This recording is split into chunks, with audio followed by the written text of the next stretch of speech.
ಎಲ್ಲ ಇದ್ರು. ಆ ಕೂತಿ ತೀರ್ಮಾನ ಮಾಡಿ ಬೋರ್ಡಲ್ಲಿ ಇಲ್ಲ ಇವ್ರಿಗೆ ಅನ್ಯಾಯ ಆಗಿದೆ ಅಂತ ಹೇಳಿ 2021ರಲ್ಲಿ ಬಸವರಾಜ ಬೊಮ್ಮಾಯಿ ಅವರು ಮುಖ್ಯಮಂತ್ರಿ ಇರುವಾಗ 14 ಸೈಟ್ ಕೊಡ್ಬೇಕಂತ 14 ಸೈಟ್ ಅನ್ನ ಕೊಡ್ತಾರೆ. ತಪ್ಪೇನಿದೆ?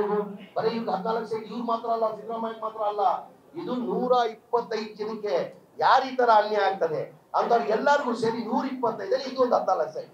ಸಿದ್ದರಾಮಯ್ಯ ಪಾತ್ರ ಏನಿದೆ? ಸುಮ್ ಬೇಕಂತ ಅವ್ರಿಗೆ ಏನಾಗಿದೆ, ಈ 5 ಗ್ಯಾರಂಟಿ ಅವ್ರು ಕೊಟ್ಟಿರೋದು ಸಹಿಸಕ್ಕಾಗ್ತಲ್ಲ ಅವ್ರಿಗೆ. ಇನ್ನೊಂದ್ ಕಡೆ ಏನಾಗಿದೆ, ಅವ್ರಿಗೆ ಯಾರು ಬ್ಯಾಕ್ವರ್ಡ್ ಕ್ಲಾಸ್ ಇಂದ ದೇವರಾಜ ಸಾಹೇಬ್ ಮೇಲೆ 2ನೇ ಬಾರಿ ಯಾರು ಮುಖ್ಯಮಂತ್ರಿ ಆಗ್ಲಿಲ್ಲ, ಈ ಸಿದ್ದರಾಮಯ್ಯ ಆಗ್ಬಿಟ್ಟವ್ರಂತ ಹೊಟ್ಟೆ ಕಿಂಚ್ ಮೇಲೆ ಅವ್ರು ಏನಾಗಿದೆ, ಸಿದ್ದರಾಮಯ್ಯ ಏನಾರ ಡಿಸ್ಟರ್ಬ್ ಮಾಡಿದ್ರೆ ಕಾಂಗ್ರೆಸ್ ಪಕ್ಷಕ್ಕೆ ಡಿಸ್ಟರ್ಬ್ ಮಾಡಬಹುದು ಅಂತ ಅವ್ರ ಯೋಚನೆ. ಬಿಜೆಪಿ ಅವರು ಸಿದ್ದರಾಮಯ್ಯ ಮಾಧ್ಯಮ ಸ್ನೇಹಿತರು ಕೇಳ್ತಾ ಇದ್ರು, ಸರ್ ನಾವು ಸಿದ್ದರಾಮಯ್ಯ ಅವ್ರು ಭಯ ಬಿದ್ದಂಗೆ ಕಾಣ್ತಾ ಇದ್ದಿಲ್ಲ ಸರ್ ಅಂದ್ರು. ರೇ ಅದು ಸಿದ್ದರಾಮಯ್ಯ ತಗೊಂಡಿದ್ದೀವಿ, ಸಿದ್ದರಾಮಯ್ಯ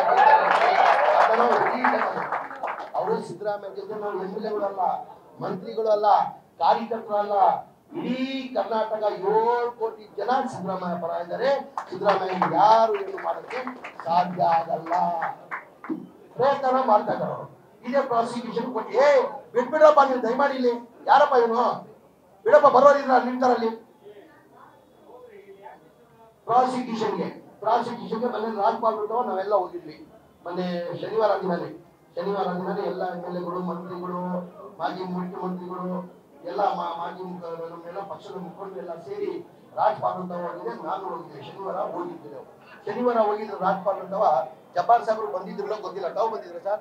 ರಾಜ್ಪಾಲ್ ಭಾಷಣದಲ್ಲಿ ಏನಂದ್ರು ರಾಜ್ಪಾಲ್, ನಾನು ಸಿದ್ದರಾಮಯ್ಯ ಅವರಿಗೆ ಪ್ರಾಸಿಕ್ಯೂಷನ್ಗೆ ಪರ್ಮಿಷನ್ ಕೊಟ್ಟಿಲ್ಲ. ಮಾಧ್ಯಮ ಸ್ನೇಹಿತರಿಗೆ ಹೇಳೋದು, ನಮ್ಗೆ ಎಲ್ಲ MLA ಮುಂದೆ ಹೇಳಿರೋದು, ಮಾಧ್ಯಮ ಸ್ನೇಹಿತರಿಗೆ ಹೇಳ್ಬೇಕು, ನಾನು ಪ್ರಾಸಿಕ್ಯೂಷನ್ಗೆ ಸಿದ್ದರಾಮಯ್ಯ ಅವರಿಗೆ ಕೊಟ್ಟಿಲ್ಲ ಅಂತ ಅವ್ರು ಹೇಳಿದ್ದಾರೆ. ಇನ್ಕ್ವೈರಿ ಮಾಡಕ್ ಕೊಟ್ಟಿದ್ದೀನಿ, ನಾನು ಪ್ರಾಸಿಕ್ಯೂಷನ್ ಕೊಟ್ಟಿಲ್ಲ ಅಂತ ಹೇಳ್ತಾರೆ. ಅವ್ರಿಗೂ ಗೊತ್ತಿದೆ ಸತ್ಯ. ಇದು ರಾಜ್ಪಾಲ್ ಏನ್ ಮಾಡಿದ್ದಾರೆ, ಈ ಬಿಜೆಪಿ ಒತ್ತಡಕ್ಕೋಸ್ಕರ ಕೊಟ್ಬಿಟ್ಟು ಅವರೇ ಇವತ್ತು ಟೆನ್ಷನ್ ಅಲ್ಲಿ ಬಂದ್ಬಿಟ್ಟವ್ರೆ. ನಾನೆಲ್ಲ ಒಂದ್ ಕಡೆ ತಪ್ಪು ಮಾಡ್ಕೊಂಡಿದ್ದೀನಿ, ನನ್ನ ಮೇಲೆ ಒಂಥರ ಕಲಂಕ ಬಂದ್ಬಿಟ್ಟಿದೆ ಅಂತ ಹೇಳ್ಬಿಟ್ಟು ರಾಜ್ಪಾಲ್ರಿಗೆ ಒಂದು ಭಯಾನ ಬಂದಿದೆ. ನಾನು ಇಷ್ಟೇ ಕೇಳಿದ ಕಾರ್ಯಕರ್ತರಲ್ಲಿ, ನೀವು ಜನರು ಬಂದು ಹೇಳ್ಬೇಕು, ಇದು ಪ್ರಾಸಿಕ್ಯೂಷನ್ಗೆ ಏನ್ ಮಾಡಿ ಸಿದ್ದರಾಮಯ್ಯ ರಾಜ್ಯ ಮುಖ್ಯಮಂತ್ರಿ ಅವರು, ಬರೀ ಕಾಂಗ್ರೆಸ್ ಪಕ್ಷಕ್ಕೆ ಮುಖ್ಯಮಂತ್ರಿ ಅಲ್ಲ, ನಿಮ್ಗೆ ನಮ್ಗೆ ಮಾತ್ರ ಸಿದ್ದರಾಮಯ್ಯ ಮುಖ್ಯಮಂತ್ರಿ, ಇಡೀ ರಾಜ್ಯಕ್ಕೆ 7 ಕೋಟಿ ಜನಕ್ಕೂ ಅವ್ರ ಮನೆ ಸಿದ್ದರಾಮಯ್ಯ ಅವರು ಮುಖ್ಯಮಂತ್ರಿ ತಮ್ಗೆಲ್ಲ ಕೊಟ್ಟಿರೋ ವಿಚಾರ. ಅವ್ರನ್ನ ಪ್ರಾಸಿಕ್ಯೂಷನ್ ಕೊಟ್ಟಿಲ್ಲ. ಪ್ರಾಸಿಕ್ಯೂಷನ್ ಯಾರು ಕೊಟ್ಟಿರೋ? ಕಂಪ್ಲೇಂಟ್ ಯಾರು? ಕಂಪ್ಲೇಂಟ್ ಏನ್ ಒಬ್ಬ ಅಬ್ರಾಹಿಂ ಅಂತ ಹೇಳಿ ಪ್ರೈವೇಟ್ ಕಂಪ್ಲೇಂಟ್ ಜುಲೈ 26ನೇ ತಾರೀಕು ಸಂಜೆ 6:30 ಹೋಗಿ ದೂರು ಕೊಡ್ತಾರೆ. ಇಮಿಡಿಯೇಟ್ 1 hour ಅಲ್ಲೇನೆ ನೋಟಿಸ್ ಮಾಡಿ ಪ್ರಾಸಿಕ್ಯೂಷನ್ ಮಾಡ್ತಾರೆ. ಈಗ ನಾನು ಮಂತ್ರಿಯಾಗಿ ಸಣ್ಣ ಗೌರ್ನರ್ ಕೆಲಸನೇ ಬೇರೆ, ಮಂತ್ರಿ ಕೆಲಸನೇ ಬೇರೆ, ಮುಖ್ಯಮಂತ್ರಿ ಕೆಲಸನೇ ಬೇರೆ. ನಾನು ಮಂತ್ರಿಯಾಗಿ ಕೆಲಸ ಮಾಡ್ತಾ ಇದ್ದೀನಿ. ಏನಾರ ಒಂದು ಪ್ರೊಸೀಜರ್ ನಮ್ಗೆ ಪ್ರಪೋಸಲ್ ಬಂದು ನಮ್ಗೆ ಏನಾರ ಒಂದು ಸ್ಯಾಂಕ್ಷನ್ ಮಾಡ್ಬೇಕಾದ್ರೆ ನಾವು 10 ಬಾರಿ ಸ್ಟಡಿ ಮಾಡಿ ಲೀಗಲ್ ಒಪಿನಿಯನ್ ತಗೊಂಡು ಸ್ಯಾಂಕ್ಷನ್ ಮಾಡ್ತೀವಿ. ಇವ್ರು ಒಂದೇ ಗಂಟೆಯಲ್ಲಿ ಏನ್ ಮಾಡ್ತಾರೆ, ನೋಟಿಸ್ ಮಾಡಿ ಪ್ರಾಸಿಕ್ಯೂಷನ್ ಕೊಡ್ತಾರೆ. ಇದೇ ನಮ್ ಕುಮಾರಸ್ವಾಮಿ ಅವರು ಲೋಕಾಯುಕ್ತ ಅವ್ರು ಕೇಳಿರೋದು, ಪ್ರೈವೇಟ್ ಕಂಪ್ಲೇಂಟ್ ಇಲ್ಲ.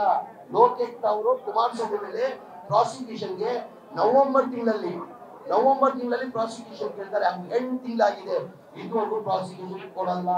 ಅವ್ರು ಮಾತ್ರ ಅಲ್ಲ ಕುಮಾರಸ್ವಾಮಿ, ಜನರ ರೆಡ್ಡಿನಲ್ಲಿದ್ದಾರೆ, ನಿರಾರಿ ಅವರಿದ್ದಾರೆ, ನಮ್ಮ ಜೊಲ್ಲೆ ಮೇಡಮ್ ಇದ್ದಾರೆ, 4 ಜನ ಇರೋದು. ಪ್ರಾಸಿಕ್ಯೂಷನ್ ಇದು ಕೊಟ್ಟಿಲ್ಲ. ಮೊನ್ನೆ ರಾಜ್ಪಾಲ್ ಹೇಳ್ತಾರೆ, ನಂತರ ಯಾವ ಡಾಕ್ಯುಮೆಂಟ್ಸ್ ಯಾವುದಿಲ್ಲ, ಎಲ್ಲ ನನ್ ಕೊಟ್ಟಾಗಿದೆ. ಕುಮಾರಸ್ವಾಮಿದು ಕ್ಲಾರಿಫಿಕೇಶನ್ಗೆ ಕಳಿಸಿದ್ದೀನಿ ಅಂತಾರೆ. ಕುಮಾರಸ್ವಾಮಿ ಅವ್ರದ್ದು ಲೋಕಾಯುಕ್ತ ಅವ್ರು ಕೊಟ್ಟಿರೋದು ದೂರು, ಪ್ರೈವೇಟ್ ಕಂಪ್ಲೇಂಟ್ ಅಲ್ಲ. ಲೋಕಾಯುಕ್ತ ಅವ್ರು ಕೊಟ್ಟಿರೋ ದೂರಿಗೆ ನಾನು ಏನೋ ಒಂದು ಕ್ಲಾರಿಫಿಕೇಶನ್ ಕೇಳಿದ್ದೀನಿ ಕುಮಾರಸ್ವಾಮಿ ಅಂತಾರೆ. ಇದು ನಮ್ಮ ರಾಜ್ಯದ ಮುಖ್ಯಮಂತ್ರಿಗೆ ರಾಜ್ಯದ ಪ್ರೈವೇಟ್ ಕಂಪ್ಲೇಂಟ್ ಕೊಟ್ಟವನ್ನ ನೀವು ನೋಟಿಸ್ ಸರ್ವ್ ಮಾಡಿ ನೀವು ಪ್ರಾಸಿಕ್ಯೂಷನ್ ಪರ್ಮಿಷನ್ ಕೊಡ್ತೀರಾ? ಕುಮಾರಸ್ವಾಮಿಗೆ ಲೋಕಾಯುಕ್ತ ಅವ್ರು ಕೊಟ್ಟಿರೋದು ತಾವ್ ಹೇಳ್ತೀರಾ ನಾನು ಕ್ಲಾರಿಫಿಕೇಶನ್ಗೆ ಕೇಳಿದ್ದೀನಿ ಅಂತ ಹೇಳ್ತಾ ಇದ್ರ. ಈ ತರ ಯಾವ ತರ ಈ ರಾಜ್ಯದಲ್ಲಿ ನಡೀತಾ ಇದೆ ಅಂದ್ರೆ ತಾವೆಲ್ಲ ಅರ್ಥ ಮಾಡ್ಕೊಂಡು ಜಂಬೂರು ಮಧ್ಯದಲ್ಲಿ ತರಬೇಕಂತ ಹೇಳ್ಕೊಳ್ಳಿ. ಈ ಸರ್ಕಾರಕ್ಕೆ ಯಾರು ಏನು ಮಾಡಕ್ ಸಾಧ್ಯ ಆಗಲ್ಲ. ಇದು 5 ವರ್ಷ ಇಲ್ಲ, ಬರೋ 5 ವರ್ಷನೂ 10 ವರ್ಷ ಯಾರು ಕಾಂಗ್ರೆಸ್ ಪಕ್ಷ ಅಲ್ಲಾಡಕ್ಕೆ ಸಾಧ್ಯ ಆಗಲ್ಲ. ಇದು ಏನೋ ಎಲ್ಲ ರಾತ್ರಿ ಕಳಿಸ್ಕೊಂಡ್ರೆ ಬಿಜೆಪಿಯವರು ಅಗ್ಲು ಕಳಿಸ್ಕೊಡ್ತಾರೆ, ಎಲ್ಲ ರಾತ್ರಿ ಕಳಿಸ್ಕೊಡ್ತಾರೆ. ಅವ್ರು ಅಗ್ಲು ಕಳಿಸಿ ನೋಡ್ಕೊಂಡು ಅವ್ರೇನಾಗಿತ್ತು, ಏನೋ ಒಂದು ಮಾಡಕ್ ಕೊಟ್ಟಿದ್ರು. ನಮ್ಗೆಲ್ಲ ಗೊತ್ತಿದ್ದಂಗೆ ಈಗ ಚುನಾವಣೆ ಮುಂಚೆ, ಲೋಕಸಭಾ ಚುನಾವಣೆ ಮುಂಚೆ ನಾವು ನೋಡಿದ್ದೀವಿ ಟಿವಿಲಿ, ಇಸ್ ಬಾರ್ 400 ಪಾರ್ ಅಂತ ಹೇಳ್ಕೊಂಡು ಬಂದ್ರು. ಚಾರ್ಜ್ ಸೂಪರ್ ಆಗಿಲ್ಲ, 240 ಬಂದು ನಿಂತ್ಕೊಂಡ್ರು. ಈ ಬಾರಿ ಚಾರ್ಜ್ ಸೂಪರ್ ಆಗಿದೆ ಏನ್ ಮಾಡಿದ್ರು, ಅವ್ರು ಪ್ರಯತ್ನ ಮಾಡಿ ಏನಾರ ಮಾಡಿ MLA ಖರೀದಿ ಮಾಡಿ ಬ್ಲಾಕ್ ಮೇಲ್ ಮಾಡಿ ಇಡಿ CBI ಇಂದ ಎಲ್ಲ ಬ್ಲಾಕ್ ಮೇಲ್ ಮಾಡಿ ಏನೋ ಒಂದು ಮಾಡಕ್ ಇದ್ರು. ಅವ್ರು ಏನಾಯ್ತು, ದೇವ್ರವ್ರಿಗೆ ಶಿಕ್ಷೆ ಕೊಟ್ಟು 246 ಸೀಟಿಗೆ ಇದು ಮಾಡಕ್ ಸಾಧ್ಯ ಆಗ್ತಲ್ಲ, ಇದು ಬೇರೆ ದಾರಿ ಇಲ್ಲ ಅಂತ ಇದು ಹೊಸ ದಾರಿ ಹುಡುಕಿದ್ದಾರೆ. ಅದನ್ನೆಲ್ಲ ನ್ಯಾಯಾಲಯ ಬಗ್ಗೆ ನಮ್ಗೆ ವಿಶ್ವಾಸ ಇದೆ. ನ್ಯಾಯಾಲಯ ನಮ್ಗೆ 100 ನಮ್ ನ್ಯಾಯ ಸಿಗ್ತದೆ, ನಮ್ಗೆ ಭಯ ಆಗ್ತದೆ. ಕಾರ್ಯಕರ್ತರು ಧೈರ್ಯವಾಗಿರ್ಬೇಕಂತ ಹೇಳ್ತಾ ನಾನು ಸದಾ ಕಾರ್ಯಕರ್ತರು ಹೇಳೋದು ಅಂತ ನಮ್ಮ ಕಾರ್ಯಕರ್ತರು ಬಹಳ ಜನ